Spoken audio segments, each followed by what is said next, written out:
Our next guest is the man making the key decisions in the front office for one of the NFL's best teams over the last several years. They're a Super Bowl contender year in, year out, and they're a team that a lot of people are taking this year.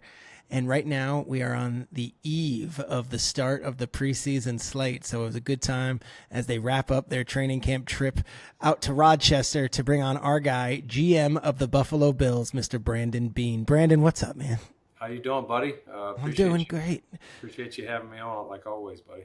I love having you on. I think you're the first recurring guest in the history of this podcast. We've had lots of coaches, lots of coordinators, lots of GMs, but you're the first guy I've ever asked to come back on because I loved how much fun we had on the first one, and now you're here for the second one, and let's dive right in.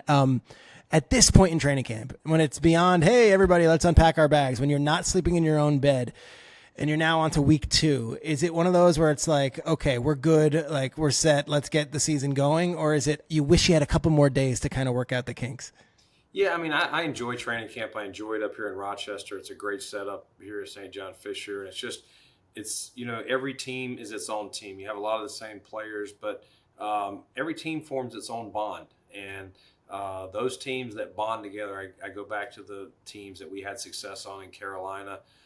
The team that we had that made it to the AFC Championship a couple years ago, like those guys genuinely loved being around each other. We all know it's not always the most talented team. It's the best team because you're going to have adversity.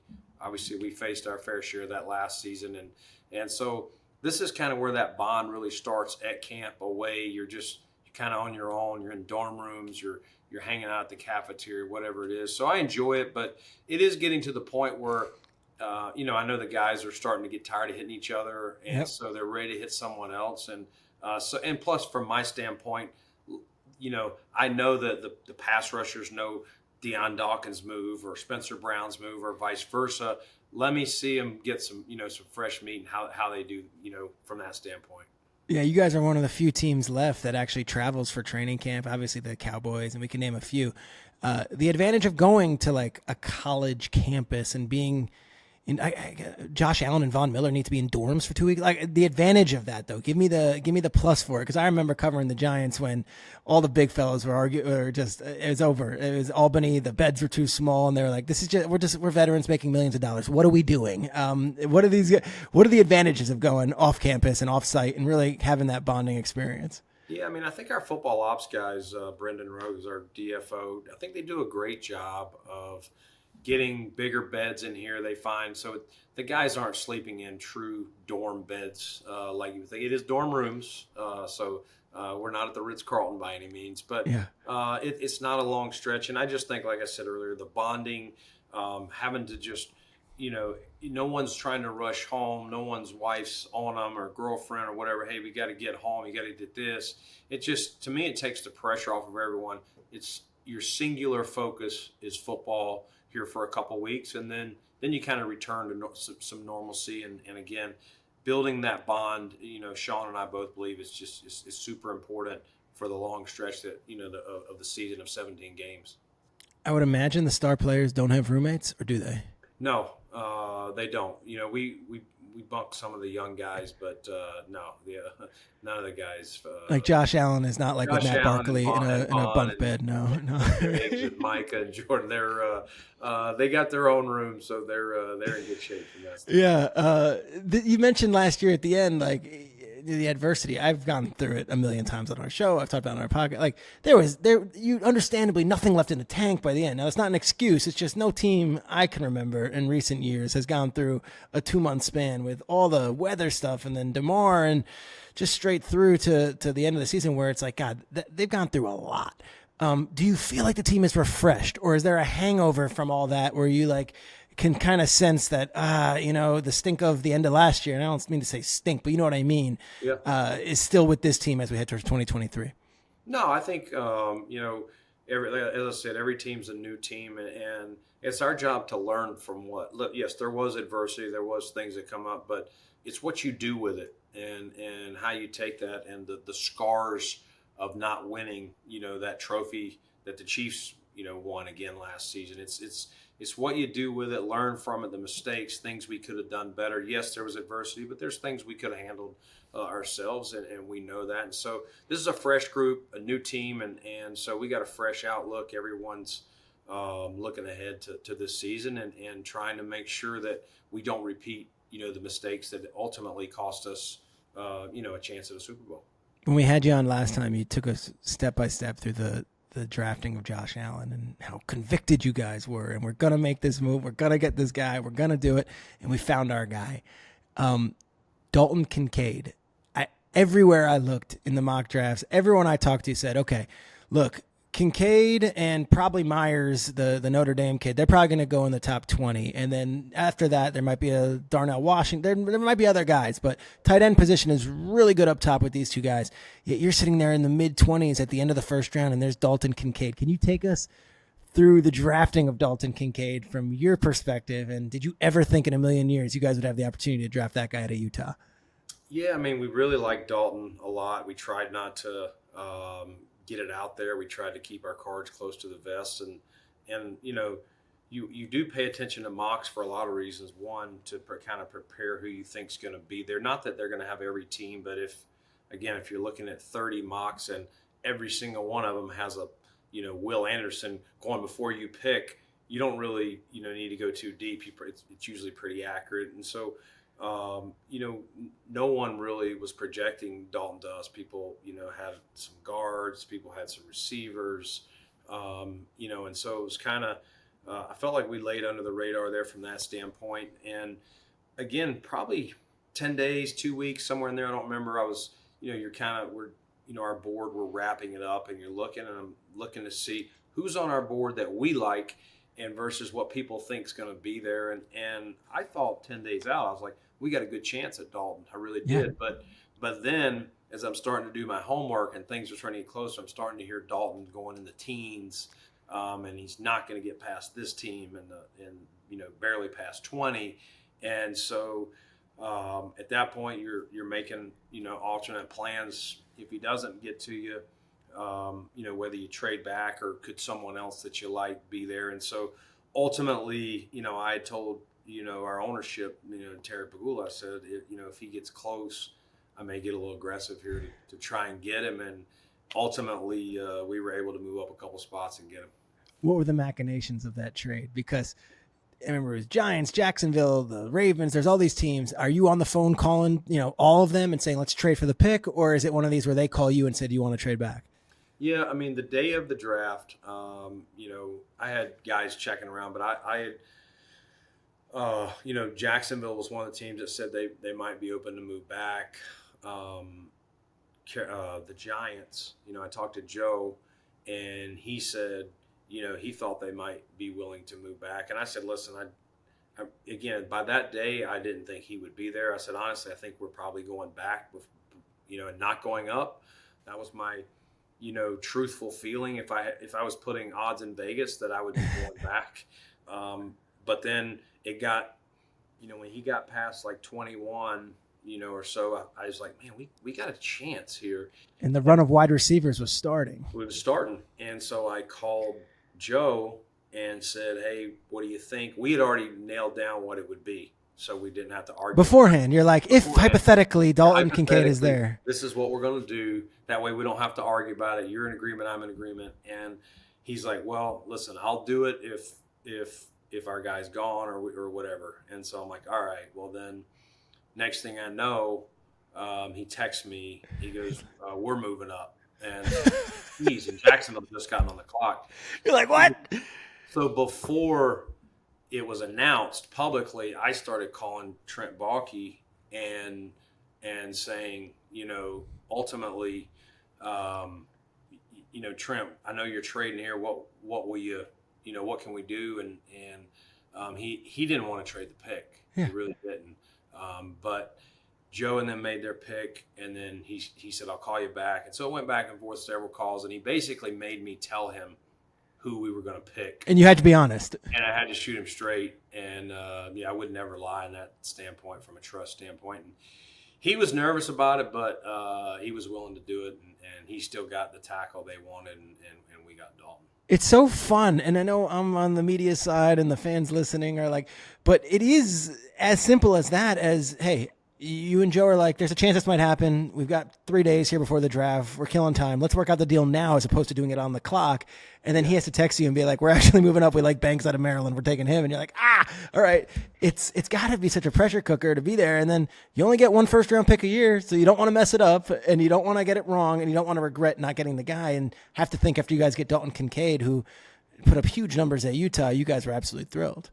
Yeah, we were. We really liked him through the process, and just thought he'd be a great fit for here. And he's a smart kid. He's still an up and comer, and just pairing him with Dawson Knox, we thought could give us another added dimension that teams have to defend. We haven't used 12 personnel a lot, so this gave us a chance to add that to Ken Dorsey's kind of his playbook.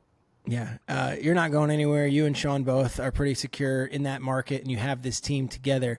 The stability of both the two of you guys together, when you speak to your team and when you address the younger guys and maybe some of the veterans, and they know that you're not going anywhere, how important is that for you guys to come and know that, hey, year to year, there's some consistency here. We're building something. Yeah, I mean, it's I tell you, when I interviewed for the job, Sean was already there. I'm interviewing with the Pagulas, and so I'm talking to Terry and Kim, getting to know them. And one of the things I brought up was stability. I said, I felt like the AFC East teams were doing Bill Belichick a favor by constantly turning over. I said, it's two things. One, you haven't found a quarterback, this organization, since Jim Kelly. Mm-hmm. So first and foremost, we have to start that plan, if you're going to hire me. And then I want to know, like, this is the plan. This is not an overnight thing. As I begin to work with Sean and we share ideas, if you're going to hire me to start working with Sean, I think we see things pretty similar from what I know about Sean. We haven't gotten deep into the weeds. Yeah. I had to get the job first, but they said, well, we gave Sean a 5-year deal and we would do the same for whoever gets this GM job. And I said, and I hope you'll let us, play that out. And they said, no, there has been a little turnover here, but we want to be one of the franchises that's looked at as not quick trigger, not just reacting to, to media pressure or fan pressure, but doing the right thing. And I tell you, they've been great. And Sean and I both are very fortunate to work for them, and they're involved, and they want to know, and they're doing everything that an owner should do, but they're also giving us the resources to run the team and do the best we can. And now it's on us to see if we can somehow, get this trophy finally to Buffalo here at some point. Yeah, and those fans want it. AFC East is interesting because for years it felt like it was just the Patriots, and then now it's like your time. The Bills are the team. Dolphins had a great season last year. Obviously, you guys beat them in the playoffs at the end. This past offseason, the Jets loaded up. They're obviously going to be a factor. The Patriots are still looming. You look at this gauntlet and then your schedule, which is also the NFC East. Is the AFC East as good as it's been since you've gotten there? Do you feel that way? Or is it like, hell no, we're the team and they can come and try to get the crown. Like, we don't care about what they did. Yeah, I think it's from top to bottom, it's as competitive as I can remember it, even back when I was in the NFC. Just the Patriots dominated for so long, and so I think everyone knew, we got to, make bold moves, and I think all teams have done it. Yes, Miami, unfortunately, Tua was out for them, and they're playing Skylar Thompson, rookie quarterback. That kid played a heck of a game. Played well against you guys. Yeah. He really did. That game was in the balance well into the fourth quarter for us holding on, and so. Obviously we lose the next week. The Jets beat us there. It was a tight game here, and now you add an MVP guy in Aaron Rodgers. Just that move alone, I get it why people are picking them to be in the Super Bowl. Like it's fair. And again, the Dolphins with Tua back are going to be. They beat us down there with Tua, and we had a tight game that we won in Buffalo. So I expect it to be a dogfight. New England, Bill Belichick, greatest coach of all time. You had Bill O'Brien, who's had a lot of great offensive success down at Bama, but in Houston and in New England. So I don't know if there's a tougher division. Maybe someone would argue maybe the NFC North or something, but maybe NFC North might be more contested, I would say. But as far as strength of team, I think it's AFC North and AFC East this year, in my view. That's the way I see it. And again, you're right. We're also playing the NFC East, and the Eagles. They're a tough team. The Giants had a heck of a run. Dable and Joe have done a heck of a job there. Cowboys, Dallas, really good. And then your boy Ron. Yeah, I think Marty and Ron have done a heck of a job. That team, if you just look at their, they got to figure out, is Sam Howell the guy? Yeah, I know that's what they got to prove. We liked him as well, but that's going to be a contested division, in the NFC East. A couple questions quickly, and then I want to have some rapid fire stuff about you personally. But the Von Miller time is that just every day? I haven't been following you guys on a day-to-day basis. Are the locals asking you that every single day and asking Sean what's the latest with Von? When's he going to be ready, or is it pretty established in your building that he's going to be good to go when he's good to go? Yeah, I think we're just we're definitely having conversations. Not every day with Von, but every week checking in. He's doing his daily stuff with our medical team and rehab, and he's in a great spot.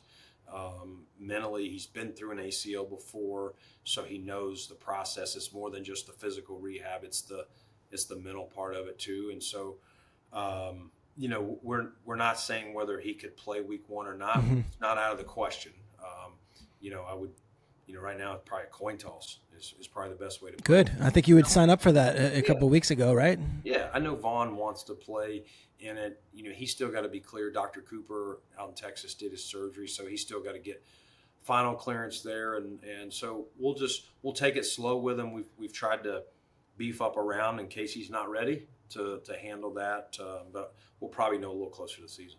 Running back room is interesting. Obviously, Singletary was there for years, not there now. Around the league, that was such a conversation. And there are teams like the 49ers who have Christian McCaffrey, who very well and is an outstanding player and gets a lot of paid money, and Derrick Henry and even Saquon for his one-year deal is making $10 million.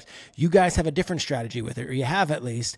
I don't know if it's by design or not, but it doesn't seem like there's a lead dog in that room. Obviously Cook, and now you got Harris from the Patriots. But is that a philosophical thing, or is this one of those where, hey, we'd love to see James Cook run for 1,800 yards and we'd pay him the same way? Or is that just how your team is built? We're going to focus on different positions, and the running back spot is going to be kind of a committee deal. Yeah, listen, you always want the best players. You're not going to turn down. I was there in Carolina. We drafted Christian McCaffrey, so heck of a talent. Great move by San Francisco, kind of helped turn their season around last year. So you're always looking to add good players like that, no matter what position. But you do have to pick and choose. When you're picking at the bottom of the round, your cap constraints, you're paying a quarterback. You got to pick some areas where we'll go with a less expensive model, whether it's draft capital or signing a veteran for a reasonable price. And so we liked how James Cook played last year, especially down the stretch. Thought he did some really good things, and Damian Harris has had some really good moments. Matter of fact, against us, he's played well against you guys. Best games. So at least I don't have to worry about that this year. But hopefully he'll do that for us. And so he's just had some health hiccups along the way. That's probably been his biggest issue, not how he plays. And Latavius Murray had a really good year last year. We brought him in, born and raised in Syracuse, played in Central Florida, but he grew up a Bills fan. So it's been fun to have him here, big-time leader. And we lost Nyheim Hines, unfortunately, but we feel like we're in good hands with these guys, and we'll kind of see how it goes. Latavius, our show's been on since 2016. When he was on the Raiders, Latavius used to come on our show, and he had such a good time on our show. He was in New York and asked, can I come on? And we said, well, actually, Nate Burleson's out. Do you want to host? And so 2016 version of Latavius Murray was a host on our show. We had a blast. He had thoughts. He had takes. Sure enough, here we are 7 years later, and he's on another team, and I would imagine he's going to make the squad, and he's still making an impact. He it's funny. I told him, I was like, I thought your film was even better last season than the previous year. And he talked about some training methods he did. I thought he really, he started on New Orleans practice squad. They play him in a game, then Denver plucks him, and he's a big time leader. He's a big, old school, heavy body back. I think a good compliment to to the other guys we have in the room. The Diggs stuff, was that all just, people trying to fill headlines, or is everything, I mean, you know what I'm talking about, when he was Yeah. tweeting, and I can't even follow it, to be honest, because I'm just like, that's a wide receiver. Stefan Diggs is a great guy, great teammate. I'm not going to get caught up with this. But then there was rumors that he wants out, and then the Giants were interested. I don't even, you tell me, are we all good with Stefan Diggs as we head towards 2023?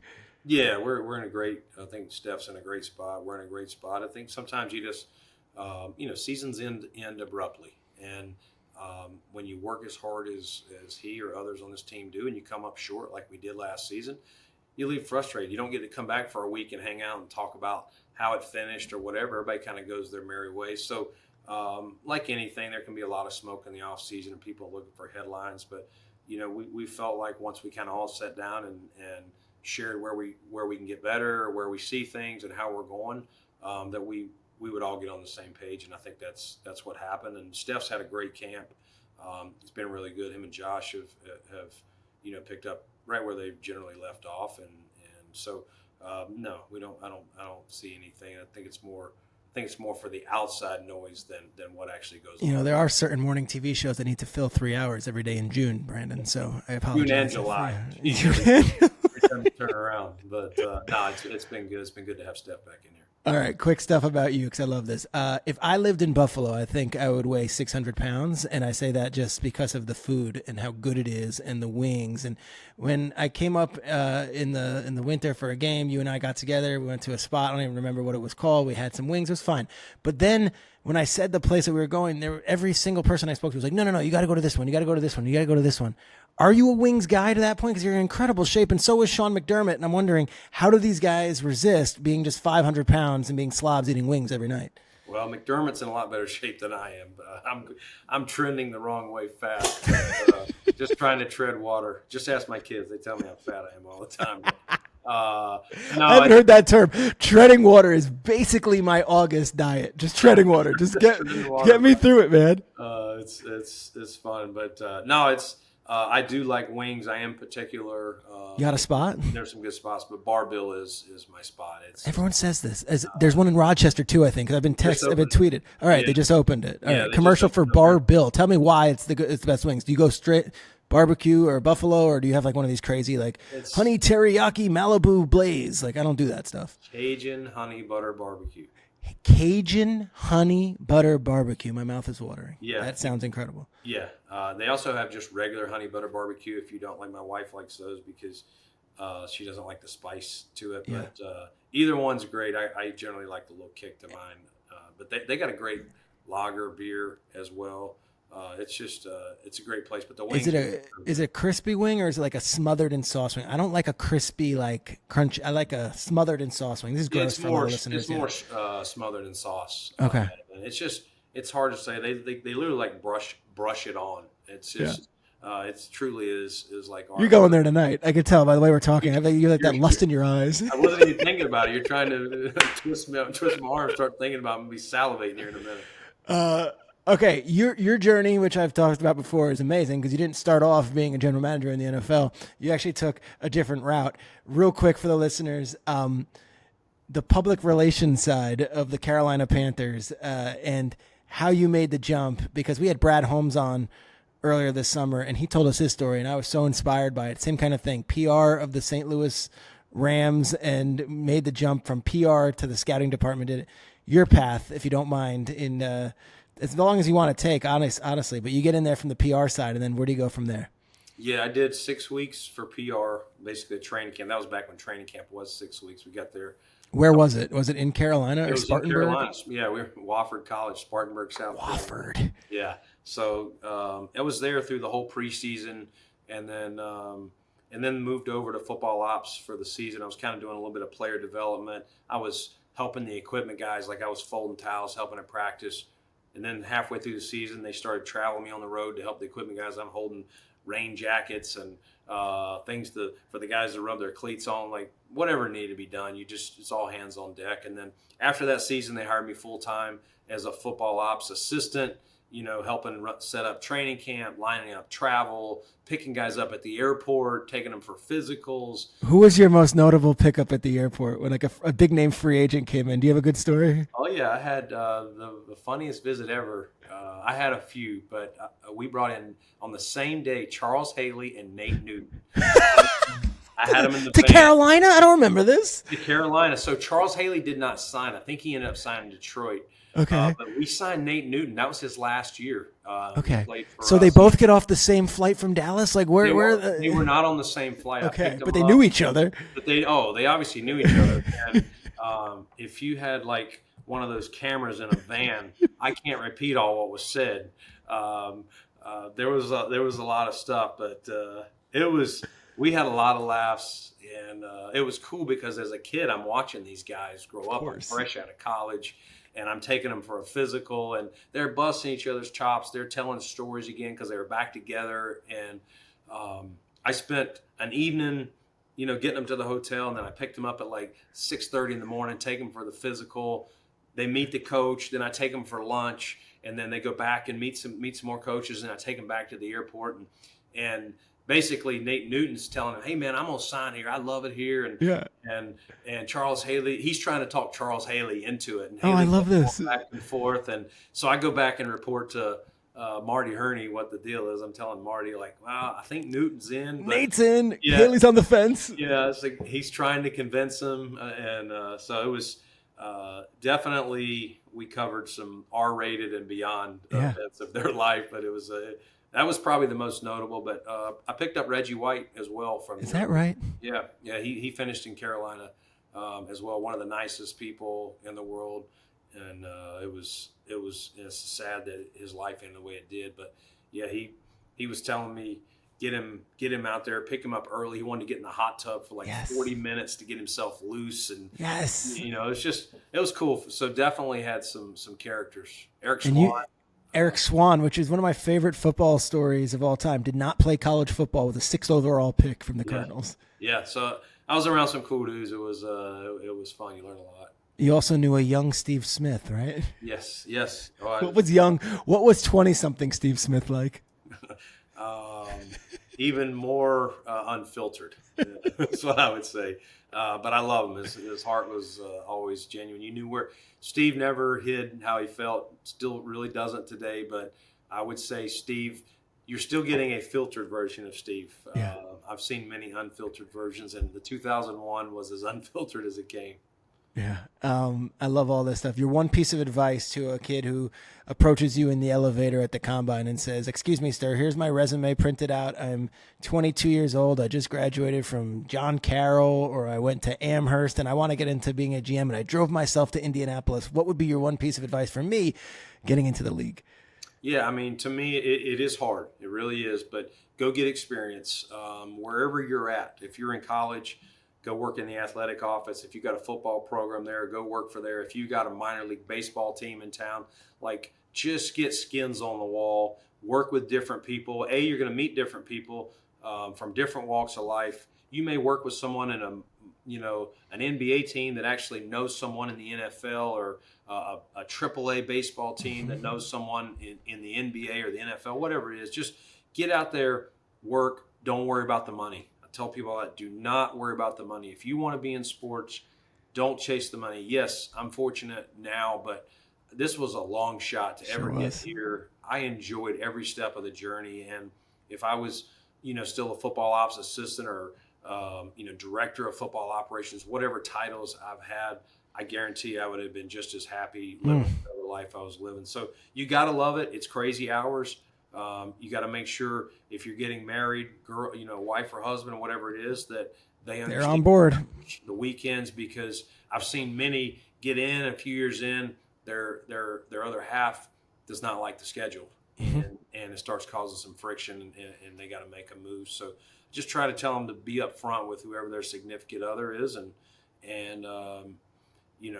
just be ready for, if you're living in one side of the country and someone calls you on the other side, be able to pack your bag, your apartment up in a day and say, I'll be there tomorrow. Brandon, I love this. And back to the significant other thing. Here's what I've learned now that I've got 2 kids, and you're a great dad. be present when you are around, right? Make the most of that time, because that's a major compromise. I'm not going to be there for any weekends over the football season, but hey, I've got a rare job where there are a couple of weeks in June and early July where I am around. Like, wouldn't you be that be your piece of advice too? Make the most of that time? Oh, you got to. You could, because you're going to be a better employee for the organization if your home life's good and you're doing everything there. If you're leaving things out and you don't want to regret. We've seen it in this sport where you hear coaches or whatever executives that weren't really around their kids, and they missed their whole livelihood, or they're watching them play sports or play the piano or whatever their passion, whatever their kid's passion is. It's very important for me to make sure to tell our staff here, and I know Sean does as well, is listen, we got plenty of hours, but if your kid's playing a game and you can get there, it's not going to interfere with his job.